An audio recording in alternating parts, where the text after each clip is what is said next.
చౌక్ ఎత్తివేస్తే ఆ ధర్నా చౌక్ని పునరుద్ధరణ చేయటం కోసం అన్ని ప్రజా సంఘాలు అన్ని పార్టీలు పెద్ద ఎత్తున మేము ఆందోళన చేశాం. అంతిమంగా కోర్టు ద్వారానే ధర్నా చౌక్కి మేము పర్మిషన్ పొందటం జరిగింది.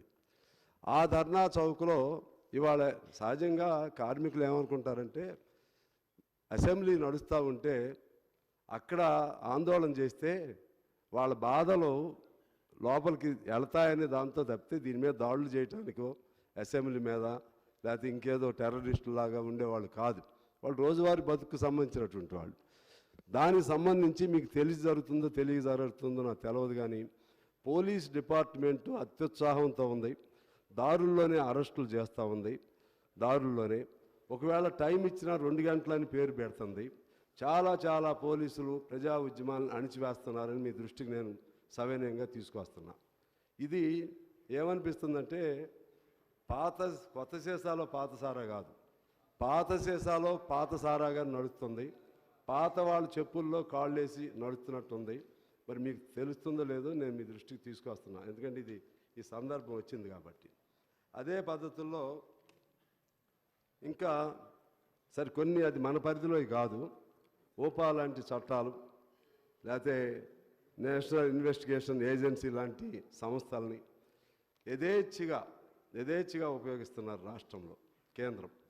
దానికి సంబంధించి మనం రాష్ట్ర ప్రభుత్వంగా కేంద్రం ప్రతి అంశాల్లో వరవరరావు గారు లాంటి వాళ్ళు, సాయిబాబు గారు లాంటి వాళ్ళు, ఇంకా 100 మంది మీద అధ్యక్ష 100 మంది మీద విపరీతమైన కేసులు పెట్టి లోపల పెడతా ఉన్నారు. అటువంటి అంశాలపైన చట్టాలు వాళ్ళ ఏజెన్సీలు వస్తారు, కానీ సహాయం తీసుకోవాల్సింది మన ఏజెన్సీలు సహాయం తీసుకోవాలి. దాన్ని ఎలా నిలవరించగలుగుతారు? ఇక మాట్లాడే స్వేచ్ఛ లేకపోతే ఇంకేమి అర్థం ఉంటుంది? మాట్లాడే స్వేచ్ఛ లేకుండా రచయితల సంఘాల మీద దాడులు చేస్తున్నారు. ఆఖరికి ఇంకొక ఆశ్చర్యం ఏంటంటే అధ్యక్ష, నిన్న హరగోపాల్ గారు వారు నాతో మాట్లాడుతూ చెప్పారు, సుందరయ్య విజ్ఞాన భవన్లో సహజంగా మేము ఎప్పుడైనా పుస్తకావిష్కరణలు కానీ సమావేశాలు కానీ ఇటువంటివి పెట్టుకుంటూ ఉంటాం. ఇంతకుముందు ప్రభుత్వం కూడా ఎప్పుడు చెప్పలేదు పోలీస్ పర్మిషన్ కావాలని. ఇవాళ సుందరయ్య విజ్ఞాన భవన్ లాంటి చోట అటువంటి భవనాల్లో మీటింగ్లు పెట్టుకోవడానికి కూడా పోలీసు పర్మిషన్ కావాలని అడుగుతున్నారు. అందువల్ల అదే మీరు వదిలేసిన చెప్పుల్లో వాళ్ళు కాళ్ళు పెడుతున్నారు. నా బాధ అది. మీరు ఏ చెప్పులు వదిలేశారో ఆ చెప్పుల్లో కాళ్ళు పెడుతున్నారు. పెట్టొద్దని నేను కోరుతా ఉన్నాను. పెట్టొద్దని నేను కోరుతున్నాను అధ్యక్ష. అందువలన ఇంకా ఎక్కువ చెప్పి దాన్ని నేను ప్రొలాంగ్ చేయాల్సిన అవసరం లేదు. ఇవాళ ఎలక్ట్రానిక్ డివైజెస్ మీద దాడులు జరుగుతున్నాయి. అదేవిధంగా పత్రికా స్వేచ్ఛ పైన దాడులు జరుగుతున్నాయి.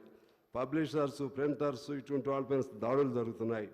అలాగే ఎటువంటి సాక్ష్యాధారాలు లేకుండా, ఎఫ్ఐఆర్లు లేకుండా కూడా ఇవాళ లోపల పెట్టే పరిస్థితులు వస్తూ ఉన్నాయి. విచారణ ప్రక్రియలో ఇంటెన్షనల్ డిలే జరుగుతూ ఉంది. అదేవిధంగా ఇటువంటి చాలా ఉన్నాయి అధ్యక్ష. వీటి మీద కొన్ని మనం ఆలోచన చేస్తే బాగుంటుందని నేను కోరుతూ, ఈ మధ్య కేంద్రం క్రిమినల్ లాస్ని 3 తీసుకురావడం జరిగింది. దానికి మనకున్న రిలేషన్ పైన కూడా దాన్ని మనం ఏ మేరకు to what extent we are going to implement the such laws, whether we are in a position to reject them or adopt them, దానిపైన కూడా మీకు క్లారిటీ ఉండాలని నేను కోరుతున్నాను. అందులో అప్పుడు రమణ గారు సుప్రీంకోర్టు జడ్జిగా ఉన్నప్పుడు ఆయన రాజద్రోహం అనే సెక్షన్ తీసేయమని చెప్పారు. ఇప్పుడు వీళ్ళు ఏం చెప్తున్నారు? రాజద్రోహం తీసేశారు కానీ దేశద్రోహం, టెర్రరిస్టులు ఇటువంటి చేస్తూ ఉన్నారు.